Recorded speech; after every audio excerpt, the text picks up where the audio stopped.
Phone tapping కేసులో దాదాపు 3 గంటలుగా మాజీ సీఎం కేసీఆర్ను విచారణ జరుపుతోంది సిట్ బృందం. నందినగర్ నివాసంలో కేసీఆర్ను ప్రశ్నిస్తోంది. గత ప్రభుత్వ హయాంలో జరిగిన అక్రమ ఫోన్ ట్యాపింగ్పై సమాధానాలు రాబడుతోంది. ట్యాపింగ్ విషయంలో కేసీఆర్ పాత్రపై ఆరా తీస్తోంది. గత విచారణలో వచ్చిన కీలక ఆధారాలను బట్టి కేసీఆర్ను ప్రశ్నిస్తున్నట్లు తెలుస్తోంది. కేసీఆర్ ఇచ్చే ప్రతి సమాధానాన్ని సిట్ అధికారులు రికార్డు చేస్తున్నారు. ఫోన్ ట్యాపింగ్ కేసులో దాదాపు 3 గంటలుగా మాజీ సీఎం కేసీఆర్ను విచారణ జరుపుతోంది సిట్ బృందం.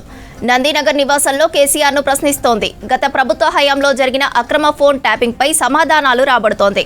ట్యాపింగ్ విషయంలో కేసీఆర్ పాత్రపై ఆరా తీస్తోంది. గత విచారణలో వచ్చిన కీలక ఆధారాలను బట్టి కేసీఆర్ను ప్రశ్నిస్తున్నట్లు తెలుస్తోంది. కేసీఆర్ ఇచ్చే ప్రతి సమాధానాన్ని సిట్ అధికారులు రికార్డు చేస్తున్నారు. ఫోన్ ట్యాపింగ్ కేసులో దాదాపు 3 గంటలుగా మాజీ సీఎం కేసీఆర్ను విచారణ జరుపుతోంది సిట్ బృందం. నందినగర్ నివాసంలో కేసీఆర్ను ప్రశ్నిస్తోంది. గత ప్రభుత్వ హయాంలో జరిగిన అక్రమ ఫోన్ ట్యాపింగ్పై సమాధానాలు రాబడుతోంది. ట్యాపింగ్ విషయంలో కేసీఆర్ పాత్రపై ఆరా తీస్తోంది. గత విచారణలో వచ్చిన కీలక ఆధారాలను బట్టి కేసీఆర్ను ప్రశ్నిస్తున్నట్లు తెలుస్తోంది. కేసీఆర్ ఇచ్చే ప్రతి సమాధానాన్ని సిట్ అధికారులు రికార్డు చేస్తున్నారు. ఇక ఇదే అంశానికి సంబంధించి మరిన్ని డీటెయిల్స్ శ్రీనివాస్ అందిస్తారు. శ్రీనివాస్, మాజీ సీఎం కేసీఆర్ను సిట్ బృందం సుదీర్ఘంగా విచారణ జరుపుతోంది. అప్డేట్స్ ఏంటి? స్రవంతి, మధ్యాహ్నం 3 గంటల నుంచి నందినగర్ నివాసంలో స్పెషల్ ఇన్వెస్టిగేషన్ టీం విచారణ అయితే కొనసాగుతుంది. అయితే కొన్ని నిబంధనలు ఉంటాయి. ఏజ్ ఎక్కువగా ఉన్న వాళ్లకు, 65 ఏళ్ళు పైబడినటువంటి వాళ్లకు కొన్ని నిబంధనలు ఉన్నట్టుగా అధికారులు చెప్తున్నారు. నాకు తెలిసి మరి కాసేపట్లో ఆయన విచారణ ముగిసేటువంటి అవకాశం ఉంది. కేసీఆర్కు 71 ఏళ్ళు, 65 ఏళ్ళు పైబడినటువంటి వాళ్లకు సాయంత్రం 6-6:30 గంటల లోపు విచారణ ముగించేటువంటి అవకాశం ఉందనేది మనకున్నటువంటి సమాచారం. సో ఇప్పుడు 6 గంటలు అవుతుంది కాబట్టి మరి కాసేపట్లో విచారణ ముగిసేటువంటి అవకాశం ఉంది. ఫోన్ ట్యాపింగ్కి సంబంధించినటువంటి అంశాల మీద సుదీర్ఘమైనటువంటి ప్రశ్నలు ఆయనకు వేస్తున్నట్టుగా మనకైతే సమాచారం ఉంది. ఎందుకంటే ఇప్పటికే కేటీఆర్ను విచారించారు, అంతకుముందు హరీష్ రావును విచారించారు, కేటీఆర్ విచారించారు, సంతోష్ రావును విచారించారు, బీఆర్ఎస్లో 2 మాజీ ఎమ్మెల్యేలు కూడా విచారించారు. కొంతమంది ఐఏఎస్ అధికారులు, మాజీ ఐఏఎస్ అధికారులు కూడా ఈ విచారణకు హాజరయ్యారు. ఐపీఎస్లు కూడా గతంలో ఇంటెలిజెన్స్లో పనిచేసినటువంటి వాళ్ళందరూ కూడా విచారణకు హాజరయ్యారు. సో కేసీఆర్ విచారణ మరి కాసేపట్లో ముగిసేటువంటి అవకాశం ఉంది. ఇప్పటివరకు 3 గంటలు అవుతుంది. ఈ 3 గంటలు దాదాపు ఇంకొక అర్ధ గంటలో విచారణ క్లోజ్ అయ్యేటువంటి అవకాశం ఉంది. ఇక మరొక సమాచారం ఏంటంటే స్రవంతి, విచారణ ముగిసిన తర్వాత కేసీఆర్ డైరెక్ట్గా తెలంగాణ భవన్కు రాబోతున్నారు అనేది బీఆర్ఎస్ వర్గాల సమాచారం. అవసరమైతే మీడియా సమావేశం కూడా ఉంటుంది అన్నటువంటి సమాచారం అయితే ఇచ్చారు. మరి కేసీఆర్ దానికి ఒప్పుకుంటారో లేదో తెలియదు, కానీ ఇప్పటివరకు మనకు బీఆర్ఎస్ ముఖ్య నేతల నుంచి అందుతున్నటువంటి సమాచారం ఇది. ఇక తెలంగాణ భవన్లో విజువల్స్ చూస్తున్నాం. ఉదయం నుంచి కూడా బీఆర్ఎస్ కార్యకర్తలు, నేతలందరూ కూడా భారీగా తరలి వచ్చారు. ఇక్కడ దిష్టిబొమ్మలు దగ్ధం చేస్తున్నారు. రాష్ట్ర వ్యాప్తంగా కూడా నిరసన కార్యక్రమాలు కొనసాగుతున్నాయి. ఇంకా తెలంగాణ భవన్లో వచ్చినటువంటి, అంటే ఇటు హైదరాబాద్ కానీ, రంగారెడ్డి జిల్లా, మేడ్చల్, మల్కాజ్గిరి ఈ జిల్లాల నుంచి కార్యకర్తలు, బీఆర్ఎస్కు సంబంధించినటువంటి నేతలందరూ కూడా తరలి వచ్చారు.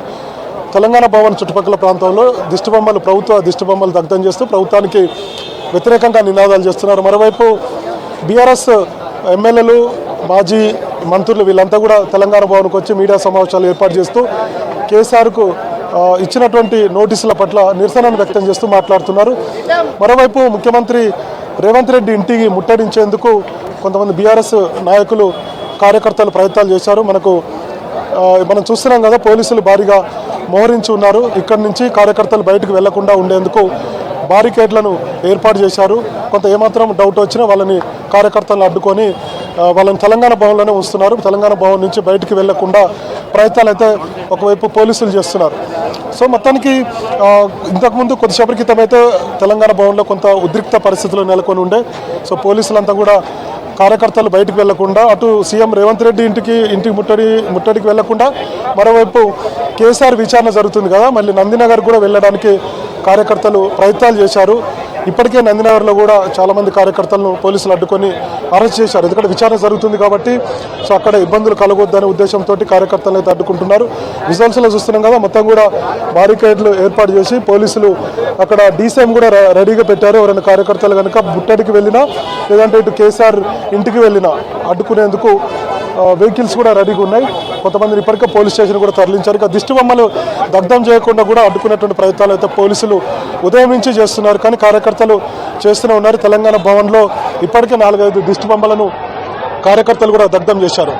సో మరి కాసేపట్లో విచారణ పూర్తయితే ఒకవేళ కేసీఆర్ ప్రెస్ మీట్ పెట్టాలనుకుంటే తెలంగాణ భవన్కు వచ్చే అవకాశాలు అయితే ఉన్నాయనేది బీఆర్ఎస్ వర్గాల ద్వారా అందుతున్నటువంటి సమాచారం. ఇంకా దీని మీద క్లారిటీ రావాల్సి ఉంది స్రవంతి, ఎందుకంటే విచారణ 3 గంటల పాటు జరిగింది. ఇట్లాంటి సమయంలో మరి కేసీఆర్కు అంత ఓపికతోటి మళ్ళీ వచ్చి తెలంగాణ భవన్లో ప్రెస్ మీట్ పెడతారా లేదా అనేది తెలియదు. ఎందుకంటే విచారణలో ఉన్నారు ఆయన. కానీ బీఆర్ఎస్ ముఖ్య నేతల నుంచి అందుతున్నటువంటి సమాచారం ఏంటంటే తెలంగాణ భవన్కు రావాలి, ఎందుకంటే కార్యకర్తలు ఉదయం నుంచి ఇక్కడ ఎదురు చూస్తున్నారు. సంఘీభావంగా ఆయా ప్రాంతాల నుంచి కార్యకర్తలు పెద్ద ఎత్తున తెలంగాణ భవన్కు తరలి వచ్చారు. సో వాళ్ళకు వచ్చి కార్యకర్తలతో కలిసి వెళ్తే బెటర్ అనేటువంటి అభిప్రాయం బీఆర్ఎస్ నేతల నుంచి వ్యక్తమవుతుంది. ఇప్పటి వరకు అయితే కేటీఆర్ ఉన్నారు అక్కడే, తర్వాత హరీష్ రావు కూడా కేసీఆర్తో పాటు ఉన్నారు, నందినగర్ నివాసాలు ఉన్నారు. ఆయన విచారణ విచారణ తర్వాత తెలంగాణకు సంబంధించినటువంటి మొత్తం నేతలందరూ సీనియర్ నేతలతో పాటు అందరూ కూడా తెలంగాణ భవన్కు వచ్చే అవకాశాలు అయితే ఉన్నాయి. మరి చూడాలి ప్రెస్ మీట్ ఉంటుందా, లేదంటేనే క్యాజువల్గా తెలంగాణ భవన్కు వచ్చి కార్యకర్తలను కలిసి కార్యకర్తలకు అభివాదం చేసి కాసేపు ఇక్కడ ఉన్నటువంటి నేతలను అందరినీ కూడా కలిసి వెళ్తారనేది మరి కాసేపట్లో మనకు క్లారిటీ అయితే వస్తుంది. బీఆర్ఎస్ నేతల నుంచి అందుతున్నటువంటి సమాచారం ఏంటంటే ముఖ్య నాయకుల నుంచి 7:30 గంటల వరకు కేసీఆర్ తెలంగాణ భవన్కు చేరుకుంటారు. ఒక గంటన్నర ఉండి తర్వాత వెళ్ళిపోతారనేది మనకు ఉన్నటువంటి సమాచారం. మరి చూడాలి కాసేపట్లో మనకు మిగతా అప్డేట్ అయితే వచ్చేటువంటి అవకాశం. ఇక విచారణకు సంబంధించి దాదాపుగా 3 గంటల నుంచి విచారణ కొనసాగుతుంది. గతంలో విచారించినటువంటి అంశాలు లేదంటే సాక్షులుగా చాలామందిని విచారించారు కాబట్టి వాళ్ళ నుంచి సేకరించినటువంటి సమాచారం, వీటన్నిటి సమాచారం ఆధారంగా కేసీఆర్కు ప్రశ్నలు వేస్తున్నట్టు తెలిసింది. ఎందుకంటే ముఖ్యమంత్రి ఆదేశాలు లేకపోతే ఫోన్ ట్యాపింగ్ జరగదనేది పోలీసు వర్గాల నుంచి పోలీసులు చెప్తున్నటువంటి మాట.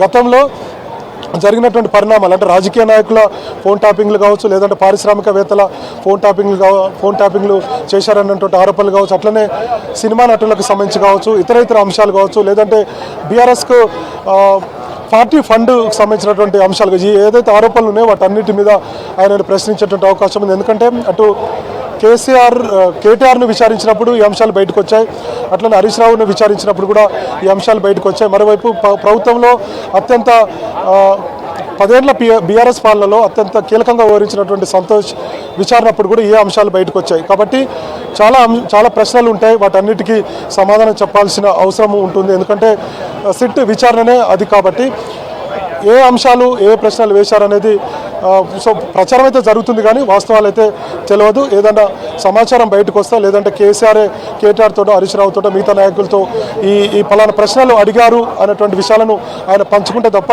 మనకు బయటికి తెలిసేటువంటి అవకాశం లేదు. అది కనుక జరిగితే ఏ ప్రశ్నలు వేశారు, ఎట్లా జరిగింది విచారణ అనేది మనకు ఇవాళ రేపు ఈ సమాచారం బయటకు వచ్చేటువంటి అవకాశం ఉంది. తెలంగాణ భవన్ దగ్గర అయితే కొంత ఉద్రిక్త పరిస్థితులు ఉన్నాయి. కార్యకర్తలందరూ కూడా వెయిట్ చేస్తున్నారు. ముఖ్యమంత్రి రేవంత్ రెడ్డి ఇంటి ముట్టడి వెళ్లకుండా పోలీసులకు వైపు అడ్డుకున్నారు. ఇంకొక వైపు నందినగర్లో కేసీఆర్ విచారణ జరుగుతుంది కాబట్టి అటువైపు కూడా బీఆర్ఎస్ కార్యకర్తలు వెళ్లకుండా అడ్డుకునేటువంటి ప్రయత్నం అయితే చేస్తున్నారు. సో ఇప్పటివరకు కొంత కార్యకర్తలు అయితే కూల్గానే ఉన్నారు.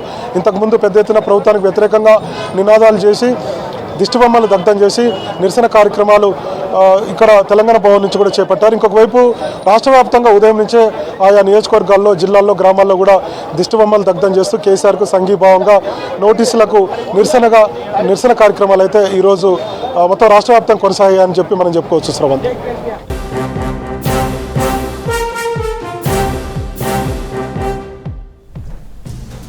కేంద్ర బడ్జెట్ రోజున స్టాక్ మార్కెట్లు కుప్పకూలాయి.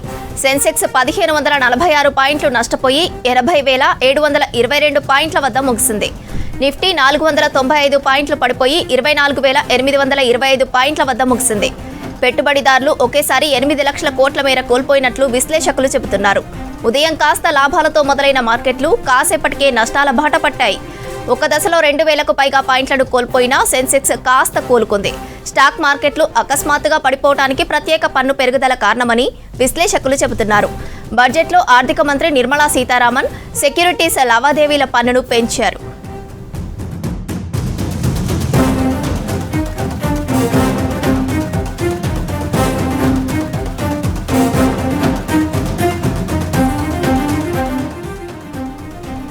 కేంద్ర బడ్జెట్ రోజున స్టాక్ మార్కెట్లు కుప్పకూలాయి. సెన్సెక్స్ 1546 పాయింట్లు నష్టపోయి 80,722 పాయింట్ల వద్ద ముగిసింది. నిఫ్టీ 495 పాయింట్లు పడిపోయి 24,825 పాయింట్ల వద్ద ముగిసింది. పెట్టుబడిదారులు ఒకేసారి 8 లక్షల కోట్ల మేర కోల్పోయినట్లు విశ్లేషకులు చెబుతున్నారు. ఉదయం కాస్త లాభాలతో మొదలైన మార్కెట్లు కాసేపటికే నష్టాల బాట పట్టాయి. ఒక దశలో 2,000కు పైగా పాయింట్లను కోల్పోయినా సెన్సెక్స్ కాస్త కోలుకుంది. స్టాక్ మార్కెట్లు అకస్మాత్తుగా పడిపోవడానికి ప్రత్యేక పన్ను పెరుగుదల కారణమని విశ్లేషకులు చెబుతున్నారు. బడ్జెట్లో ఆర్థిక మంత్రి నిర్మలా సీతారామన్ సెక్యూరిటీస్ లావాదేవీల పన్నును పెంచారు.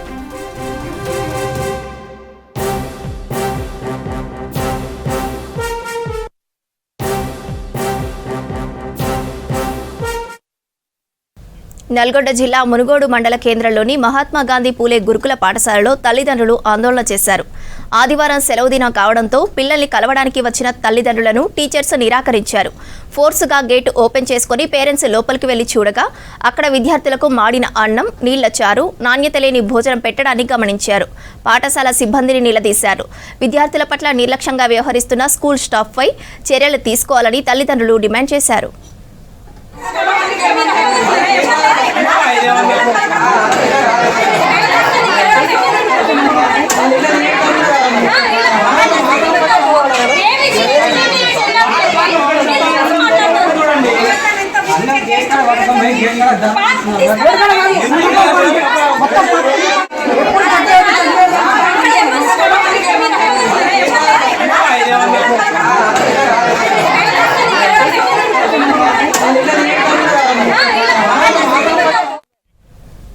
నిర్మల్ జిల్లాలో కోతుల బెడదను నివారిస్తున్నాయి ఎలుగుబంట్లు. ప్రతి శనివారం చిట్యాల వెంకన్న ఆలయంతో పాటు పరిసర ప్రాంతాల్లో ఎలుగుబంట్లు దర్శనమిస్తున్నాయి.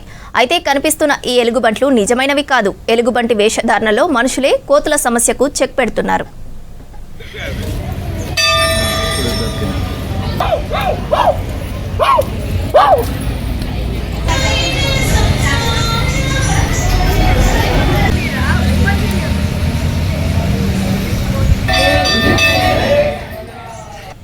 నిర్మల్ రూరల్ మండలం చిట్యాల గ్రామ శ్రీ లక్ష్మీ వెంకటేశ్వర స్వామి ఆలయానికి ప్రతి శనివారం భక్తులు పెద్ద సంఖ్యలో తరలివస్తారు.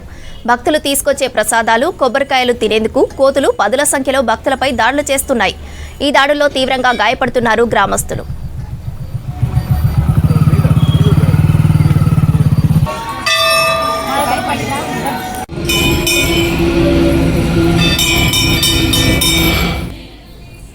కోతుల ఇబ్బందులను గమనించిన ఆలయ కమిటీ సభ్యులు, గ్రామస్తులు వినూత్న ఐడియా ఆలోచించారు. ఎలుగుబంటి మాస్క్, దుస్తులతో కోతుల సమస్యను నివారిస్తున్నారు. కోతుల గుంపు దగ్గరికి ఎలుగుబంటి వేషధారణతో వెళ్లడంతో ఎలుగుబంటి ఆకారాన్ని చూసి కోతులు పరారవుతున్నాయి. ఆలయానికి వచ్చే భక్తులకు కోతుల బెడత నుంచి తప్పించేందుకు ఎలుగుబంటి దుస్తులను తెప్పించామన్నారు గ్రామస్తులు. చిట్యాల గ్రామంలో నిర్మల్ జిల్లా ఏరియాలో వెంకటేశ్వర ఆలయం చిట్యాలలో ఉన్నది. దానిలో ప్రతి శనివారము ఇక్కడ అన్నదానం జరుగుతుంది. ఈ అన్నదానంకు కోతులతో చాలా బెడద జరగడం వల్ల ఇక్కడ దేవాలయం కమిటీ వారు ఈరోజు ఈ తీసుకురావడం వల్ల ఈ డ్రెస్ని కోతుల బెడద చాలా కాపాడినట్లవుతుంది. ఈ డ్రెస్సుతోనే కోతులు అన్ని పరారు కావడం వల్ల చాలా సంతోషంగా ఉంది. ఇటువంటి డ్రెస్సులు అందరూ తెప్పించుకొని అన్ని ఊర్లలో ఇది జరిపితే బాగుంటుందని మేము కోరడమైనది. ప్రతి శనివారం ఇక్కడ అన్నదానం బ్రహ్మాండంగా జరుగుతుంది కాబట్టి ఏ బెడద లేకుండా మా దేవాలయ కమిటీ వారు చాలా జాగ్రత్తగా వీటిని పాటిస్తున్నారు కాబట్టి మాకు. మున్సిపల్ ఎన్నికల ముంగిట నడిగడ్డ రక్తి కట్టిస్తోంది. బీఫామ్ కోసం కాంగ్రెస్ పార్టీలోని 2 వర్గాలు పోటీ పడటం అగ్గిరాజేస్తోంది. ఎమ్మెల్యే కృష్ణమోహన్ రెడ్డి, మాజీ జెడ్పీ చైర్పర్సన్ సరిత మధ్య మరోమారు ఆధిపత్య పోరుకు మున్సిపల్ ఎన్నికలు వేదికయ్యాయి. మాజీ జెడ్పీ చైర్పర్సన్ సరిత వర్గం బీఆర్ఎస్ వైపు యూటర్న్ తీసుకోవడంతో గద్వాల రాజకీయ ముఖ చిత్రం ఆసక్తికరంగా మారింది.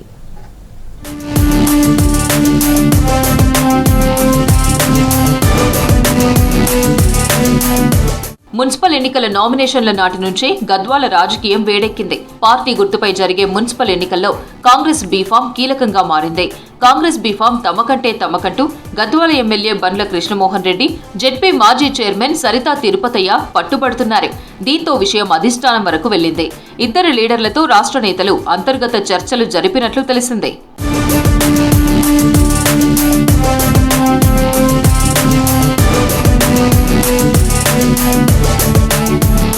గద్వాల మున్సిపాలిటీలో 37 వార్డులున్నాయి. మున్సిపల్ పీఠాన్ని కైవసం చేసుకోవాలంటే కనీసం 20 వార్డులు గెలవాలి. చైర్మన్ పీఠాన్ని గెలుస్తామని హామీ ఇచ్చిన వారికే బీఫామ్లు ఇస్తామని అధిష్టానం షరతు పెట్టినట్లు తెలుస్తోంది. గెలుపు విషయంలో ఎమ్మెల్యే కృష్ణమోహన్ రెడ్డి పార్టీ పెద్దలకు భరోసా ఇచ్చినట్లు సమాచారం.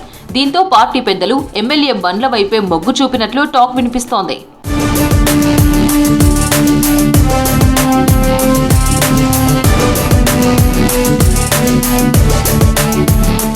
నడిగడ్డలో మున్సిపల్ ఎన్నికల ప్రచారం ముమ్మరం చేశారు ఎమ్మెల్యే కృష్ణమోహన్ రెడ్డి. గద్వాల మున్సిపాలిటీలో 37 వార్డుల్లో కాంగ్రెస్ ను గెలిపించాలని విజ్ఞప్తి చేస్తున్నారు ఎమ్మెల్యే బండ్ల కృష్ణమోహన్ రెడ్డి. డీసీసీ అధ్యక్షులు రాజీవ్ రెడ్డితో కలిసి ర్యాలీలో పాల్గొన్నారు. స్థానిక సమస్యలపై పూర్తి అవగాహన ఉన్న అభ్యర్థులనే మున్సిపల్ ఎన్నికల్లో నిలబెట్టామని వివరిస్తున్నారు. ఇచ్చిన ఆశీర్వాదంతో వాళ్ళు మున్సిపాలిటీకి పోతారు. మీ స్థానిక సమస్యల మీద వాళ్ళ కుదర్గంగా చర్చించి మీ అభివృద్ధికి అండగా ఉంటారని తెలియజేస్తూ స్థానికంగానే ఉంటా ఎవరో వచ్చి మళ్ళీ మన గద్వాల మీద పెత్తనం చేస్తే ఆ పెత్తనాన్ని మీరు గౌరవిస్తారా? ఒక్కసారి చూడండి, ఆలోచన చేయండి. ఎందుకంటే అక్కడికెళ్ళి నిలబడిన స్థానికులు కాదు, వాళ్ళు ఎక్కడికెళ్ళి వచ్చి మన మీద పెత్తనం చేసే విధంగా గద్వాల తాలూకా మీద పెత్తనం చేసే విధంగా ప్రయత్నాలు చేస్తున్నారు. ఇక్కడ మున్సిపాలిటీకి పంపిస్తే మీ స్థానిక సమస్యల మీద పూర్తిగా తెలిసిన వ్యక్తులు నిలబెట్టడం. ఇటీవల జరిగిన పంచాయతీ ఎన్నికల్లో ఇరు వర్గాలు విడివిడిగా అభ్యర్థులను బరిలోకి దించి సత్తా చాటుకున్నారు. ఇప్పుడు మున్సిపల్ ఎన్నికల్లోనూ అదే పరిస్థితి కొనసాగుతోంది. అయితే పార్టీ గుర్తులు కావడంతో ఎమ్మెల్యే కృష్ణమోహన్ రెడ్డి తన వర్గానికి చెందిన వారికే బీఫామ్ ఇవ్వాలని డిమాండ్ చేస్తుండగా అటు సరిత తిరుపతయ్య వర్గం కూడా తమ వారికే టికెట్లు ఇవ్వాలంటూ పట్టుబడుతూ వచ్చారు. రెండు వర్గాల నాయకులు, కార్యకర్తలు విడివిడిగా బల ప్రదర్శనకు దిగారు. కాంగ్రెస్ బీఫామ్ రాకపోతే ఏం చేయాలన్న ఆలోచనతో సరిత వర్గం ముందస్తుగా ప్లాన్ సిద్ధం చేసుకుంది. బీఆర్ఎస్ నేతలకు సంప్రదింపులు చేశారు. సరిత వర్గానికి చెందిన 11 మంది బీఆర్ఎస్ నుంచి బరిలోకి దిగుతుండటంతో నడిగడ్డ పాలిటిక్స్ హీటెక్కాయి.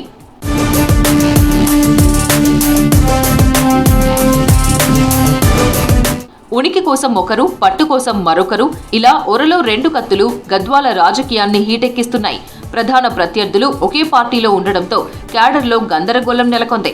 గద్వాల లాంటి ప్రాంతంలో 2 వర్గాల పాలిటిక్స్ తో ప్రత్యర్థి పార్టీకి మేలు జరుగుతుందనే వాదనలున్నాయి.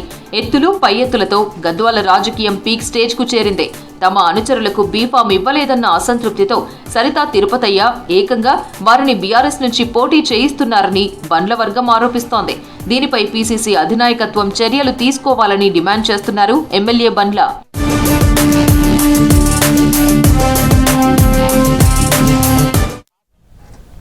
జగిత్యాల జిల్లా కోరుట్ల పట్టణంలో 8వ వార్డు రాజకీయం హాట్ టాపిక్ గా మారింది. టికెట్ రాదనే భయంతో కాంగ్రెస్ పార్టీ ఆశావహులు ఒకరి తర్వాత ఒకరు గులాబీ పార్టీలో చేరి 24 గంటలు కలవకుండానే యూటర్న్ తీసుకున్నారు. కండువా మార్చుతూ స్పీడ్ పాలిటిక్స్ లో కొత్త రికార్డు సృష్టించారు.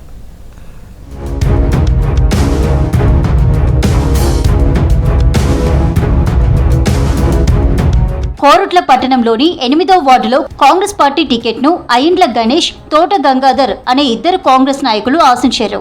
ఇద్దరూ ఎవరికి వారు తమకు టికెట్ వస్తుందో లేదో అనే భయంతో బీఆర్ఎస్ కండువాలు కప్పుకున్నారు.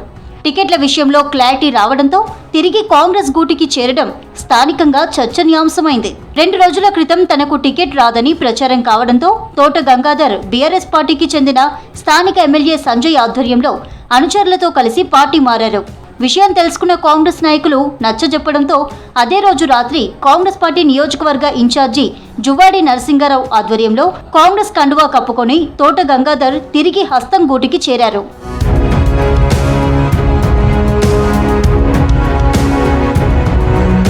తోట గంగాధర్ తిరిగి పార్టీలోకి రావడంతో తనకు టికెట్ రాదనే భయంతో మరో ఆశావాహుడు గణేష్ నిన్న ఎమ్మెల్యే సంజయ్ ఆధ్వర్యంలో గులాబీ కండువా కప్పుకొని బీఆర్ఎస్ పార్టీలో జాయిన్ అయ్యారు.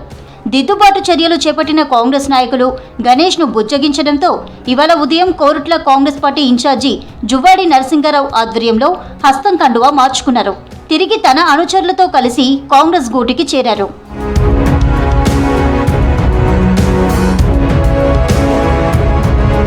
బీఆర్ఎస్ పార్టీలో అభ్యర్థులు లేక తప్పుడు ప్రచారాలు చేస్తూ తమ నాయకులకు బలవంతంగా గులాబీ కండువాలు కప్పుతున్నారని కాంగ్రెస్ పార్టీ ఇన్ఛార్జి జువ్వాడి నరసింగారావు విమర్శించారు. ఆ పార్టీలో ఉండలేక తిరిగి కాంగ్రెస్ పార్టీలోకి వస్తున్నారన్నారు. కాంగ్రెస్ పార్టీలో ప్రతి నాయకుడికి సరైన గుర్తింపు ఉంటుందని నరసింగరావు తెలిపారు. నాకు ఆల్రెడీ టికెట్ కన్ఫర్మ్ అయింది. కాకపోతే టికెట్ ఇస్తలేరు అని చెప్పి నాకు ప్రచారం ఎక్కువ చేసి ఎమ్మెల్యే సభ వాళ్ళు అటు కొరట్లకు వచ్చి మా ఇంటికి వచ్చి కండవ కప్పినారు. నేను కాంగ్రెస్ పార్టీలోనే గత 30 ఏళ్ళ నుంచి కార్యకర్తగా కొనసాగుతున్నా. ఇప్పుడు కూడా కాంగ్రెస్ పార్టీలోనే ఉన్నాను. కాంగ్రెస్ పార్టీ తరఫున 8వ వార్డులో పోటీ చేస్తున్నాను. ఈ 10 సంవత్సరం నుంచి కాంగ్రెస్ పార్టీలో ఒక సైనికులా పనిచేసిన. ఏదో టికెట్ రాదని నన్ను నీకు టికెట్ రాదు అదే బెదిరింపు నేను టీఆర్ఎస్ పార్టీకి అయినా ఏదేమున్నా కాంగ్రెస్ పార్టీ మళ్ళీ తిరిగి వచ్చిన ఏది ఉన్నా మా నర్సింగ్ ఆధ్వర్యంలో అన్ని దగ్గరుండి మళ్ళీ యథావిధిగా కాంగ్రెస్ వాళ్ళు తిరిగి పనిచేస్తారని మనస్ఫూర్తిగా చెప్పుకుంటున్నాను.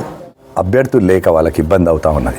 ఇక్కడ నుంచి వెళ్ళి కాంగ్రెస్ పార్టీ అభ్యర్థులను వాళ్ళు ప్రలోభ పెడుతూ భయపెట్టిస్తూ మా కార్యకర్తలను మీకు టికెట్ వస్తలేదు ఒక దుష్ప్రచారం చేస్తూ వాళ్ళ క్యాండిడేట్ లేక మాలా దగ్గర ఉన్న క్యాండిడేట్లను తీసుకోవడం జరుగుతూ ఉన్నది. దయచేసి మంచిగా హుందాగా ఎలక్షన్ కొట్లాడదాము. మీరు చెప్పాల్సిన మీరు చెప్పండి, మేము చెప్పాల్సిన మేము చెప్తాము. కానీ భయపెట్టించి బంద్ చేపించడము, కేసులు పెడతామని భయపెట్టించి నువ్వు నామినేషన్ లేదనడం మంచి పద్ధతి కాదు. ఎందుకంటే అధికారంలో ఇవాళ మీరు ఉండొచ్చు, రేపు పొద్దున ఇంకోరు ఉండొచ్చు. మేము కూడా గత 10 సంవత్సరాల్లో బీఆర్ఎస్ పార్టీ అధికారంలో ఉంది. ఏ ఒక్క రోజు నువ్వు కంటెస్ట్ చేస్తే మీద కేసు పెడతామని ఏ ఒక్క రోజు మాట్లాడలేదు. ఎప్పుడు ఒకే రోజు పార్టీలు మారుతూ టికెట్ల కోసం నేతలు తంటాలు పడటం స్థానికంగా హాట్ టాపిక్ అయింది. మున్సిపల్ ఎన్నికల్లో అధికార పార్టీలో టికెట్ల కోసం పోటీ ఎక్కువైంది. తమకే టికెట్ దక్కుతుందని భావించి పోటాపోటీగా నామినేషన్లు దాఖలు చేశారు ఆశావహులు. నామినేషన్లు వేసిన వారిని బుజ్జగింపుల పర్వం కొనసాగుతోంది. నయానో భయానో ఒప్పించి విత్డ్రా చేయించేందుకు సర్వశక్తులు ఒడ్డుతున్నారు. కొందరు అభ్యర్థులు మాత్రం అధినేతలు కోరినా సస్యమిరా అంటుండడంతో నేతలు సైతం తలపట్టుకుంటున్నారు. తనకు టికెట్ వస్తే సరే, లేదంటే తాము రెబల్ అభ్యర్థిగా బరిలో ఉంటామని తెగేసి చెబుతున్నారు.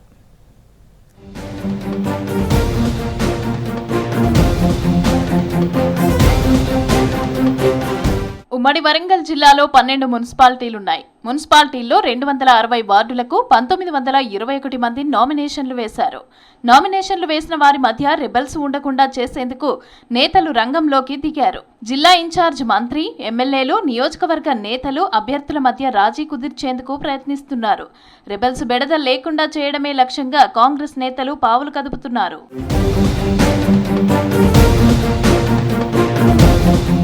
హనుమకొండ జిల్లా పరకాల మున్సిపాలిటీలోని 22 వార్డులున్నాయి. ఈ మున్సిపాలిటీలో 174 మంది 215 నామినేషన్లు దాఖలు చేశారు.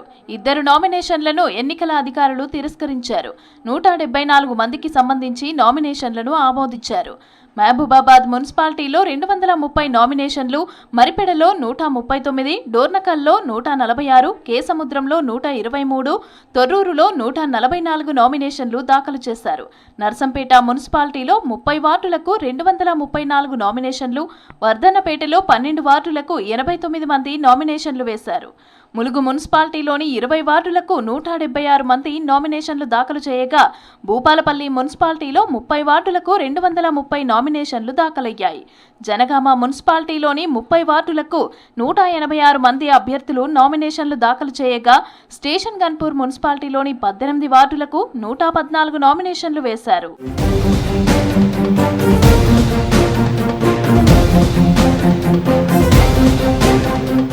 వార్డుల్లో వేసిన నామినేషన్లను ఉపసంహరించుకోవడానికి కాంగ్రెస్ నేతలు విశ్వ ప్రయత్నాలు చేస్తున్నారు. అధికార పార్టీలో నామినేటెడ్ పదవులతో పాటు పార్టీ పదవులను ఆఫర్ చేస్తున్నారు. ఎవరికి వారు తగ్గకపోవడంతో నామినేటెడ్ పోస్టులు ఇప్పించేందుకు తమ వంతుగా ప్రయత్నిస్తామని నమ్మబలికిస్తున్నారు నేతలు. రేపు జరగబోయే మున్సిపల్ ఎన్నికల్లో సిపిఐ 4 స్థానాలు పొత్తులో మేము వదిలిపెట్టడం జరిగింది. వాటితో పాటు 26 సీట్లకు గాను 83 మంది అభ్యర్థులుగా కాంగ్రెస్ పార్టీకి అప్లై చేసుకున్నారు. దాంట్లో 26 మందికే బీఫామ్లు వస్తాయి.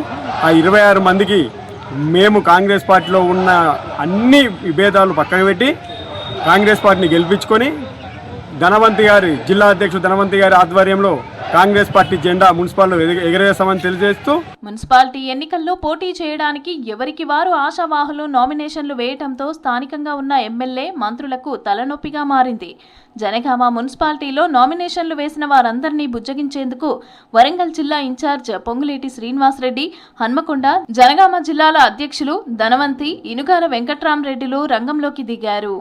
మున్సిపల్ ఎన్నికలు 11న జరగబోయే ఎన్నికల్లో కాంగ్రెస్ పార్టీ అభ్యర్థులు 30 వార్డుల నుండి సుమారు 70 మంది నామినేషన్ వేశారు. ఈ 70 మందిని కూర్చొని బుజ్జగించలు చేసి ఒకటే క్యాండిడేట్ నిలబెట్టి ఈ 30 వార్డులలో ఏ క్యాండిడేట్ అయితే పార్టీ అధిష్టానం నిర్ణయిస్తుందో పార్టీ ఆ క్యాండిడేట్ను గెలిపించుకుంటాం. జనగామ మున్సిపాలిటీలో కాంగ్రెస్ జెండా ఎగరబోతోంది.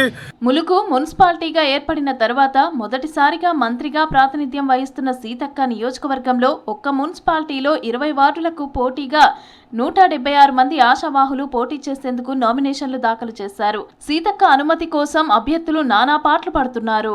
తొర్రూరు మున్సిపాలిటీ ఎలక్షన్స్ హడావుడు అంతా మీరు చూస్తూ ఉన్నారు. మొత్తం 16 వార్డులు ఉన్నాయి. 16 వార్డులకి 16 వార్డులు కూడా మన పార్టీ అంటే కాంగ్రెస్ పార్టీ తరఫున ఒక్క రెబల్ కూడా లేకుండా క్లియర్ చేసి వేయడం జరిగింది. తప్పకుండా మేము ఈసారి 16కి 16 గెలుస్తున్నాం. చైర్మన్ సీట్ మటుకు కాంగ్రెస్ పార్టీదే. బుజ్జగింపులతో తమ దారిలోకి తీసుకుని వచ్చేందుకు ప్రయత్నిస్తున్నారు. ఆశావాహులు ఎంతమంది పోటీ నుంచి తప్పుకుంటారో చూడాలి.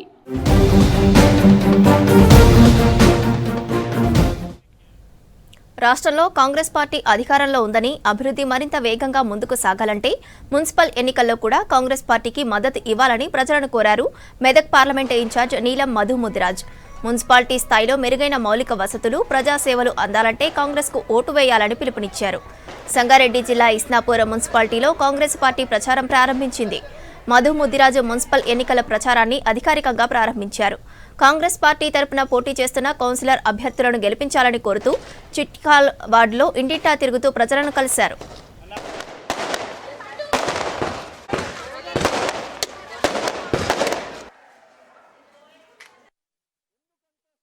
ఈరోజు పడంజర్ కాన్స్టిట్యున్సీలో ఇస్నాపూర్ మున్సిపాలిటీలో ప్రచారం స్టార్ట్ జరిగింది. ఇది 5వ వార్డు 6వ వార్డులో అభ్యర్థులను పెట్టుకొని జ్యోతి గోపాల్ గారు, అదేవిధంగా సుంకర రవీందర్ గారు, ఇద్దరు అభ్యర్థులను కూడా మేము డోర్ టు డోర్ పోయి ప్రచారం చేస్తుంటే ప్రజలందరూ కూడా దీవిస్తారు. ఎందుకంటే మీ ఎంబడున్న నాయకులు ఎప్పుడు మాకు అందుబాటులో ఉండే బిడ్డలు, మాకు ఏదైనా బాధ వస్తే నిలబడే బిడ్డలు, వీళ్ళని ఖచ్చితంగా గెలిపించుకుంటాం. ముఖ్యంగా ఈ రాష్ట్రంలో ప్రభుత్వం కాంగ్రెస్ ప్రభుత్వం ఉంది. కాంగ్రెస్ ప్రభుత్వానికి ఓటేస్తేనే మాకు సంక్షేమ పథకాలు వస్తాయి. కాంగ్రెస్ పార్టీ చేస్తుంది. ఇప్పుడు మీరు 2 ఏళ్లలో కూడా మాకు ఉచితంగా సన్న బియ్యం ఇస్తుర్రు, అదేవిధంగా ఉచితంగా కరెంటు ఇస్తుర్రు, ఉచితంగా బస్సు ఫ్రీగా ఇస్తుర్రు, రైతు రుణమాఫీ చేసిర్రు, అదేవిధంగా ఈ మౌలిక వసతులు చేస్తారు. మొన్ననే ప్రతి మున్సిపాలిటీకి కూడా 15 కోట్లు ఇచ్చి అన్ని కాలనీలు కూడా అభివృద్ధి చేయడానికి కూడా 15 కోట్లు కూడా ఇచ్చినందుకు ముఖ్యమంత్రి గారికి కూడా కృతజ్ఞతలు తెలియజేస్తారు. ఈ ప్రాంతం అభివృద్ధి చెందాలంటే కూడా కాంగ్రెస్ పార్టీ అభ్యర్థులను గెలిపిస్తాం.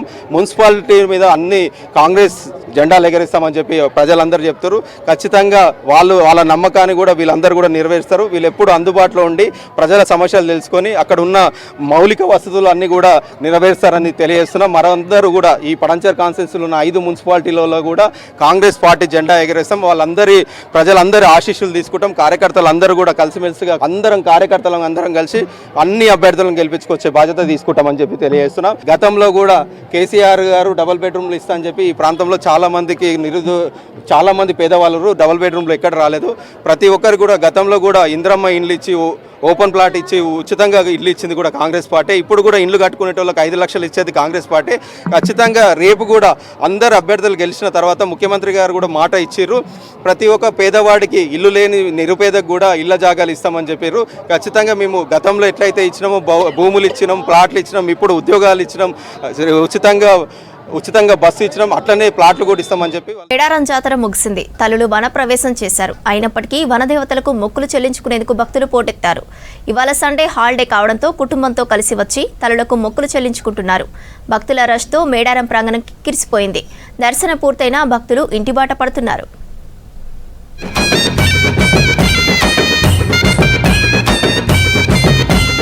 మేడారంలో జాతర ముగిసినప్పటికీ భక్తుల సందడి కొనసాగుతోంది. ఆదివారం సెలవు దినం కావడంతో వివిధ జిల్లాలకి చెందిన భక్తులు పిల్లాపాపలతో కలిసి కుటుంబంతో వచ్చి తల్లులకు మొక్కులు అప్పజెప్పుకున్నారు. మేడారం భక్తులతో కిక్కిరిసిపోయింది.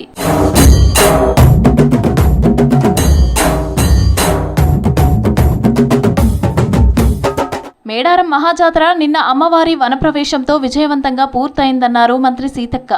జాతరలో వీఐపీల కార్ల వల్లే ఇబ్బందులు ఎదురయ్యాయన్నారు. ఒక్క వీఐపీ వచ్చేందుకు వారితో 20 కార్లు తీసుకొచ్చారని చెప్పారు. పసరా నుంచి తాడ్వాయి వరకు ఎలాంటి ట్రాఫిక్ లేదని, కేవలం తాడ్వాయి నుంచి మేడారానికి వచ్చిన వాహనాలతోనే ట్రాఫిక్ ఇబ్బందులు వచ్చాయన్నారు. మేడారంలో పనిచేసిన ప్రతి ఒక్క అధికారికి పేరు పేరున ప్రత్యేక ధన్యవాదాలు చెబుతున్నామన్నారు సీతక్క. నాన్ స్టాప్గా ఈ గుడి మొదలైనప్పటి నుంచి ఎట్లా ఉంటుందో చూద్దామనేటువంటి ఉద్దేశంతో ఎంతోమంది భక్తులు ముందస్తుగా వచ్చిన 40 రోజుల నుంచి ఎడతెరిపి లేకుండా లక్షలాది మంది భక్తులు వచ్చిన మా జిల్లా యంత్రాంగం కలెక్టర్ గారు, ఎస్పీ గారు, ఐటీడీఏ పిఓ గారు 24 అవర్స్ భద్రతా విషయంలో కానీ, శానిటేషన్ విషయంలో కానీ, వీఐపీలకు కానీ, పబ్లిక్ కానీ ఎక్కడా కూడా ఇబ్బంది లేకుండా వారు ఎప్పటికప్పుడు మరి నిరంతరం కష్టపడ్డందుకు తల్లులు ఆదివాసి బిడ్డలే కానీ అందరి కోరికలు నెరవేర్చే తల్లులుగా ఉన్నారు కాబట్టే కోట్లాది మంది భక్తులు ముందస్తు ఈ 4 రోజులలో మొక్కుకోవడం జరిగింది. ఆసియాలోనే అతిపెద్ద గిరిజన ఆదివాసీ మేడారం మహాజాతరకు లక్షలాది మంది భక్తులు వచ్చి తల్లులను దర్శించుకున్నారు. వనం నుంచి జనంలోకి వచ్చిన సమ్మక్క సారలమ్మ భక్తులకు దీవెనలిచ్చి తిరిగి వనంలోకి వెళ్లారు. అమ్మా వెళ్ళొస్తాం, 2 ఏళ్లకు మళ్ళొస్తామంటూ భక్తులు ఇంటి బాట పట్టారు. ఇప్పటికీ మేడారంలో భక్తుల సందడి కంటిన్యూ అవుతోంది. జాతరకు వచ్చిన భక్తులు దావతులు చేసుకుంటూ ఫ్యామిలీతో కలిసి ఎంజాయ్ చేస్తున్నారు.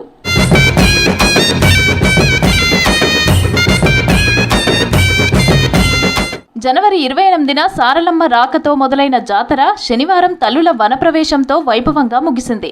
గిరిజన పూజారులు తల్లులకు ప్రత్యేక పూజలు చేసి సమ్మక్కను చిలకలగుట్టకు, సారలమ్మను కన్నెపల్లికి, గోవిందరాజును కొండాయికి, పగిడితరాజును పునుగొండ్లకు కాలినడకన తీసుకెళ్లారు పూజారులు.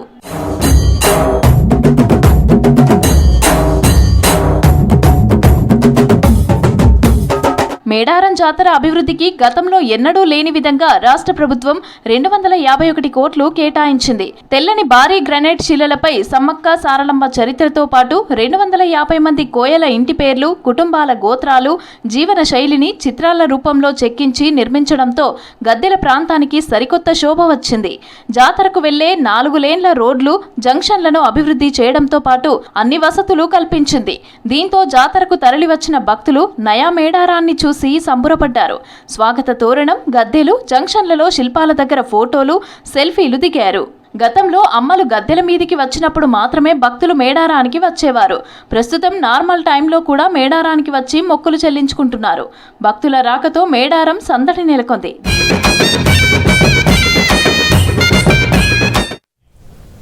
మహబూబ్నగర్ జిల్లాలో ప్రసిద్ధ పుణ్యక్షేత్రాల్లో గంగాపూర్ ఒకటి. అత్యంత పురాతనమైన ఆలయాలు కలిగిన ఈ ప్రాంతం నేటికి అంతటి వైభవాన్ని కొనసాగిస్తూనే ఉంది. శ్రీ లక్ష్మీ చెన్నకేశవ స్వామి ఆలయ చరిత్ర, అద్భుత శిల్ప కళా నైపుణ్యం ప్రజలందరినీ ఆకట్టుకుంటున్నాయి. ఘనమైన చరిత్ర ఉన్న ప్రచారానికి నోచుకొని గంగాపురం శ్రీ లక్ష్మీ చెన్నకేశవ స్వామి ఆలయ ప్రత్యేకత గురించి తెలుసుకుందాం.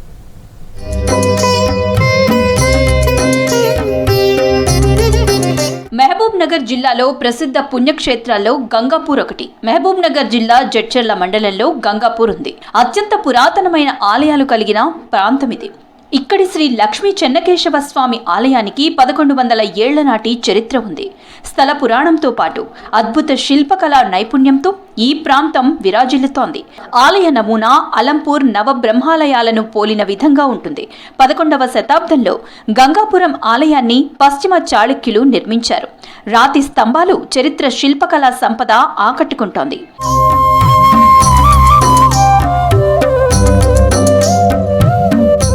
ఆలయంలో సోపాన క్రమాన్ని పోలిన 1000 ఏళ్ల నాటి రాతి కోనేరు ఉంది. కోనేరు నుంచి రహస్య మార్గం ఉన్నట్లుగా చరిత్రకారులు చెబుతారు.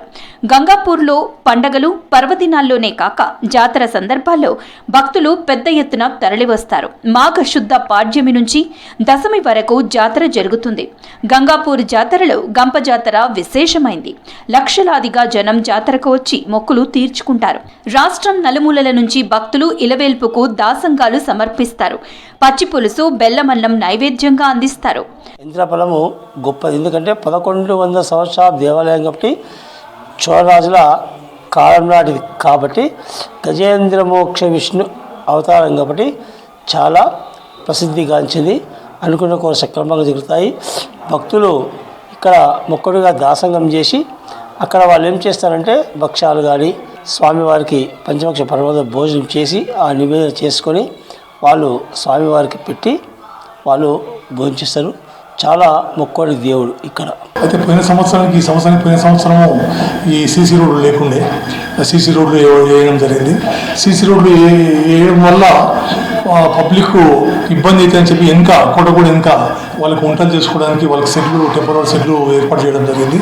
వాళ్ళకు తడకలతోటి నీడకు వాటర్ నీళ్ళు మంచి నీళ్ళు కరెంటు రాత్రిపూట లైట్లు వాళ్ళకు సౌకర్యం చేయడం జరిగింది.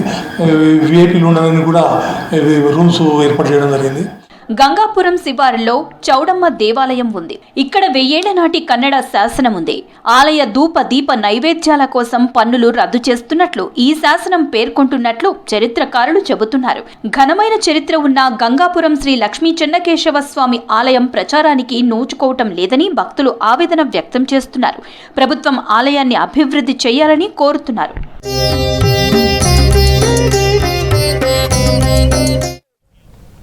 యాదగిరిగుట్టలోని పాతగుట్ట లక్ష్మీ నరసింహస్వామి వారి వార్షిక బ్రహ్మోత్సవాలు ఘనంగా జరుగుతున్నాయి.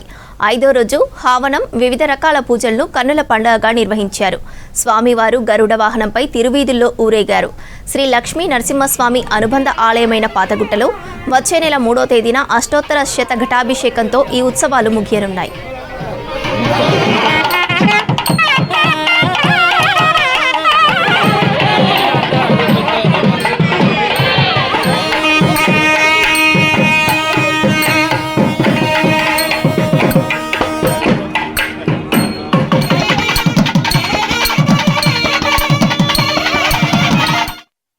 ప్రియ భగవద్ బంధువులారా, శ్రీ యాదగిరి లక్ష్మీ నరసింహస్వామి వారి యొక్క దివ్యక్షేత్రానికి అనుబంధ ఆలయమైనటువంటి స్వయం వ్యక్త క్షేత్రమైనటువంటి శ్రీ పూరగిరి లక్ష్మీ నరసింహస్వామి వారి యొక్క దివ్యక్షేత్రంలో శ్రీపాంచరాత్ర ఆగమ శాస్త్రానుసారంగా పాంచాన్నిక ఏకకుండాత్మక బ్రహ్మోత్సవాలు అత్యంత వైభవపేతంగా నిర్వహించడం జరుగుతుంది.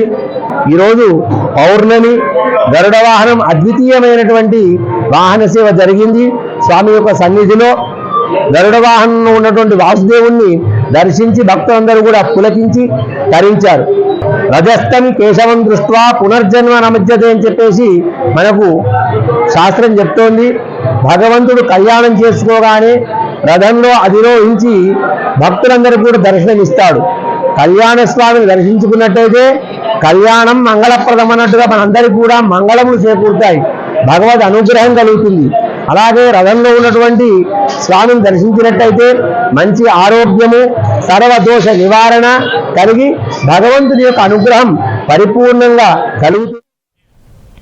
జగిత్యాల జిల్లా వెల్గటూరు మండలం స్తంభంపల్లిలో నడిగొండపై స్వయంభూగా వెలిసిన శ్రీ వెంకటేశ్వర స్వామి ఆలయ బ్రహ్మోత్సవాలు ఘనంగా జరుగుతున్నాయి. బ్రహ్మోత్సవాల్లో భాగంగా గోధూలి సమూహూర్తంలో స్వామివారి కళ్యాణం అత్యంత వైభవంగా నిర్వహించారు ఆలయ అర్చకులు. ప్రాంగణంలో ఏర్పాటు చేసిన ప్రత్యేక వేదికపై స్వామి అమ్మవార్లను ఆశీలనలు చేసి ప్రత్యేక పూజలు చేశారు. బ్రహ్మోత్సవాల సందర్భంగా ఆలయానికి భక్తులు అధిక సంఖ్యలో తరలివస్తున్నారు.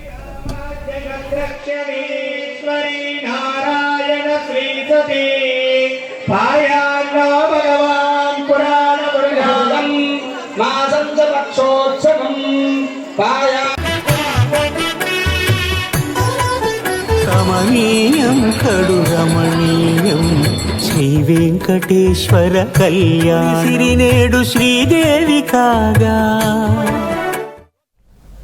మంచిర్యాల జిల్లా మందమర్రి మండలం బొక్కలగుట్టలో గాంధారి ఖిల్లా మైసమ్మ జాతర ఘనంగా జరిగింది. ఆదివాసీ సంస్కృతి సంప్రదాయాలతో మైసమ్మ తల్లికి ఆదివాసీ నాయక్ పోడుకుల పెద్దలు ప్రత్యేక పూజలు చేశారు. ఉమ్మడి ఆదిలాబాద్ జిల్లాతో పాటు వివిధ ప్రాంతాల నుండి ఆదివాసీ నాయక్ పోడ్లు తరలివచ్చారు. మైసమ్మ అమ్మవారిని దర్శించుకొని మొక్కులు చెల్లించుకున్నారు భక్తులు.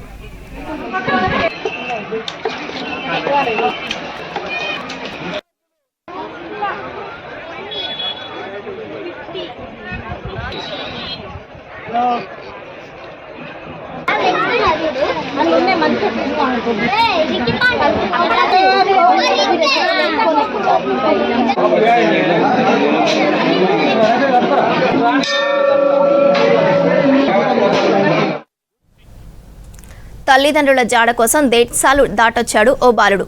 పుట్టిన జిల్లాకు వెళ్లి గల్లీ గల్లీ వెతుకుతున్నాడు. 8 ఏళ్ల క్రితం 2 నెలల బాబుని ఆదిలాబాద్ రిమ్స్ హాస్పిటల్లో వదిలి వెళ్లారు తల్లిదండ్రులు. ఆ బాలుడిని డెన్మార్క్కు చెందిన రాస్మోస్ లియూస్ దంపతులు దత్తత తీసుకున్నారు. బాబుని డెన్మార్క్ తీసుకెళ్లి అపురూపంగా పెంచారు. ఇటీవల తనను కన్నవారిని చూడాలని ఉందని దత్తత తీసుకున్న తల్లిదండ్రులకు చెప్పాడు బాబు. దీంతో కొడుకు కోరిక కోసం వారు డెన్మార్క్ నుంచి ఆదిలాబాద్ వచ్చి వెతకటం మొదలుపెట్టారు. బాబు తల్లిదండ్రులను కలిసిన తర్వాతే తిరిగి స్వదేశానికి వెళ్తామని చెప్పారు. To meet Arjun's parents because Arjun he asks, do you know anything about my Indian parents? And we would like him to meet them, to know them. He was adopted in 2018. The adoption was completed, the legal process. He thinks about who they are and would like to know them. And so we think that would be a good thing for Arjun. We are searching for Arjun's parents so that he can get to know them if we can find them. Arjun's case came to us. We are assisting adult adoptees and adoptive parents in finding their children's or adoptees' roots in respective areas. So Arjun's case came to us, and when we got to know that he is from Adilabad, and I got his all information. In 2016, somebody abandoned Arjun in Rims Hospital when he was 2 months old.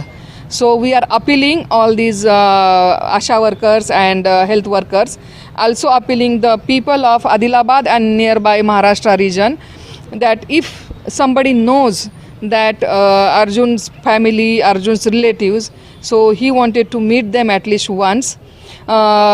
They cannot keep Arjun here because Arjun is legally Rasmussen's and Louis' son. So he cannot stay here, but he will have relationship with his biological family and relatives, and that contact we want to establish